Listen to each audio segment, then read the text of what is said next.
Na última semana foi divulgada uma pesquisa que é referência mundial no assunto corrupção. A organização Transparência Internacional faz um relatório onde 175 países são analisados por especialistas através de dados fornecidos por diferentes instituições. O Brasil ficou em 69º lugar. Para se ter ideia, nosso país atingiu um índice de 43 pontos, numa escala onde 0 significa muito corrupto e 100 que é livre de corrupção.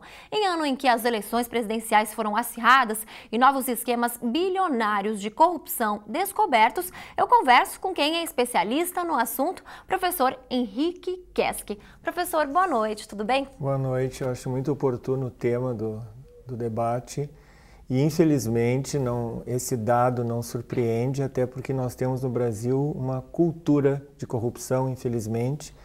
Isso remonta historicamente à própria formação do país, com a chegada dos portugueses aqui e aquele maldita frase, o jeitinho brasileiro. Sim. Recentemente, claro, a partir do governo, da construção de Brasília com Juscelino Kubitschek, na verdade ocorre essa cumplicidade maldita entre setores do governo federal e o empresariado.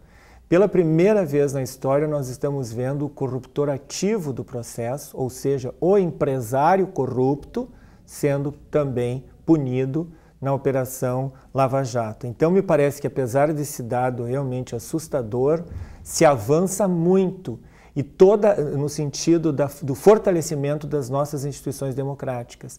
E toda vez que ocorre este tipo de processo, como o da Operação Lava Jato, nós não estamos enfraquecendo a democracia, nós estamos fortalecendo a democracia a partir desta verdadeira lição republicana, que é a investigação dessa cumplicidade entre setores do governo federal e da iniciativa privada. Bem, professor, os brasileiros se mostram cansados com impunidade, né? As eleições este ano mostraram realmente que, metade da população quer mudança, mas na hora de eleger, digamos assim, não refiro nem à presidência, mas à questão do Senado, né?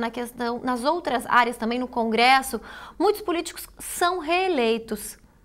Bom, isso é um problema também da situação política brasileira. O brasileiro não entende. Não entende e não sabe votar, porque, na verdade, os movimentos das ruas no ano passado repercutiram, como nós já falamos, na eleição de um Congresso extremamente conservador. Então, mudaram o quê?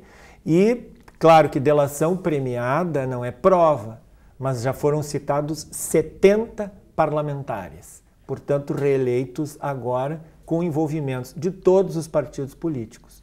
Então, na verdade, é uma chaga realmente da sociedade brasileira que nós esperemos agora que essa cirurgia terrível chamada Operação Lava Jato consiga, então, arrancar um pouco desse cancro, se não todo, que fulmina realmente a nossa sociedade e que impede investimentos em educação, investimentos em saúde, investimentos em segurança, que é o que realmente importa para o verdadeiro espírito republicano.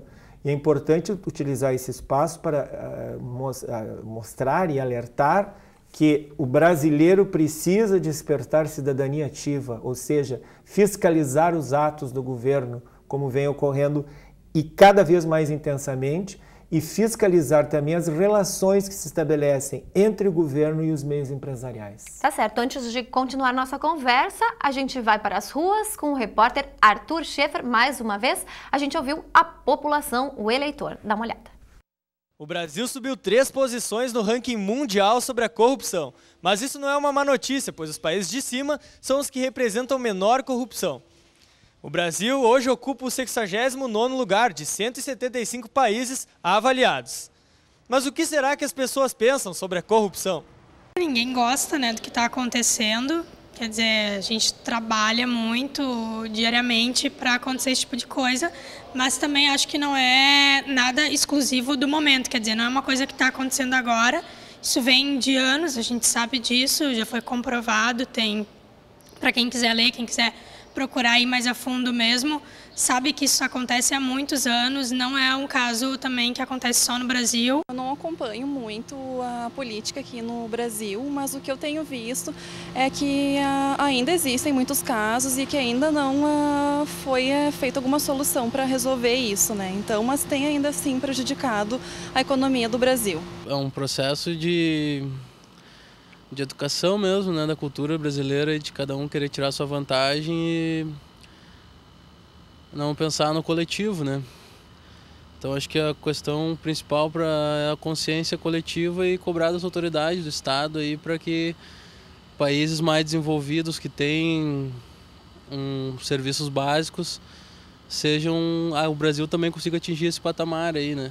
Eu acho que é um problema grave que há muito tempo ele está sendo sustentado pela cultura do povo brasileiro e ele vai ser um problema que vai durar cerca de muitos anos para ser tratado. Começa a lidar hoje com esse problema, para ele ter uma solução, vai ser daqui umas 3, 4, 5 gerações, quem sabe, porque ele está engrenado na cultura brasileira e infelizmente ele não é um sistema fácil de se lidar, de se corromper. Bom, professora, ouvimos então os estudantes aqui no Campus 2, né?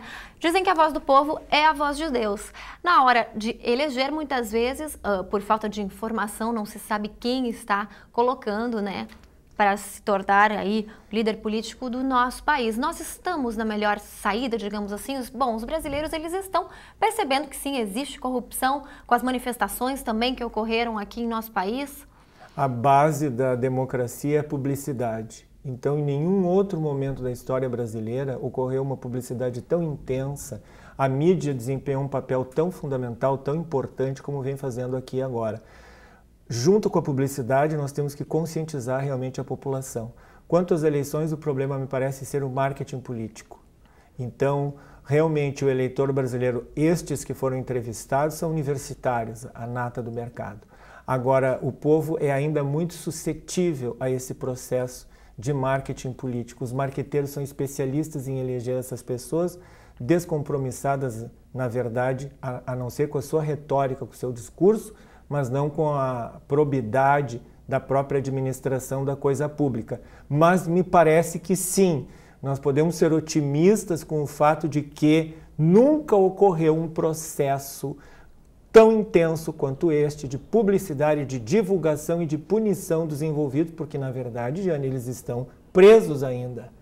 E pela primeira vez nós temos estampado em todos os jornais do país, nos telejornais, as fotografias com os nomes destes empresários corruptores e destes funcionários públicos de alto escalão corrompidos nesta relação de cumplicidade entre ambos os polos, o passivo e o ativo do processo. Isto nunca aconteceu antes. Bom, então estamos indo para o lado certo, Acredito professor. Que sim. Eu sou mais otimista que esse último rapaz. Eu acredito que não vai demorar tanto ainda, desde que nós continuemos o caminho, e me parece que aí a educação é a base fundamental. Bom, infelizmente nosso tempo está acabando, né? Mas vale lembrar também que, por exemplo, a Dinamarca liderou o ranking, né? Com uma nota 92, ou seja...